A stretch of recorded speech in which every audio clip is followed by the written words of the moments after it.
என்னப்பா இவ்வளோ நேரம் ஆகுது சுடு தண்ணி சூடே ஏறல, என்ன பண்ணுறது? தாத்தா என்ன பண்ணிட்டு இருக்கீங்க? இதை குளிக்கிறதுக்கு சுடு தண்ணி போட்டேன், சூடே ஏற மாட்டேங்குது. அட என்ன தாத்தா இன்னும் அடுப்புலயே போட்டுட்டு இருக்கீங்க? எங்க பாருங்க, இந்த மிஷின் இருந்தா போதும், நீங்க எப்ப நினைக்கிறீங்க சுடு தண்ணி போட்டு குளிச்சிட்டே இருக்கலாம். அப்படி என்னப்பா மிஷின் இது? இதுதான் பாத்தீங்கன்னா மினி இன்ஸ்டன்ட் ரன்னிங் வாட்டர் ஹீட்டருங்க. இவங்கள்ட்ட டிஃப்ரெண்டான வாட்டர் ஹீட்டர் இருந்தாலும் இப்போ நியூவா லான்ச் பண்ணிருக்க இந்த விக்ரம் ப்ரோ பாக்குறதுக்கே பாத்தீங்கன்னா செம்ம யூனிக்கா இருக்கு. இது கூட பாத்தீங்கன்னா எம்சிபி பிரேக்கரும் ஆன் ஆஃப் சுவிட்சும் கொடுத்துருக்காங்க.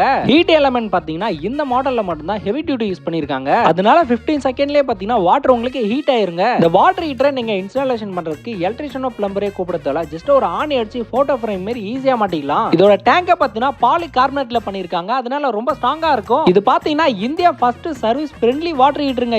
இதுல நீங்க 90 லிட்டர் தண்ணி யூஸ் பண்ணாலும் 1 யூனிட் தாங்க கரண்ட் பில் ஆகும். 1 இயர் பத்தினா ஸ்பேர் ரீப்ளேஸ்மெண்ட் வாரண்டி, 10 இயர் பத்தினா சர்வீஸ் வாரண்டி கொடுக்குறாங்க. இதெல்லாம் யார் பண்ணிட்டு இருக்காங்க பாத்தீங்கன்னா கோயம்புத்தூர் உள்ள மிஸ்டர் ஷாட் தான் பண்ணிட்டு இருக்காங்க. எங்களோட கான்டாக்ட் நம்பர் மேல கொடுத்துருக்க, வேணா விசிட் பண்ணீங்க. நம்ம சேனலை ஃபர்ஸ்ட் டைம் பாக்குறீங்கன்னா ஃபாலோ பண்ணி வச்சுங்க. இது மாதிரி அடுத்த வீடியோல பார்க்கலாம். பாய்.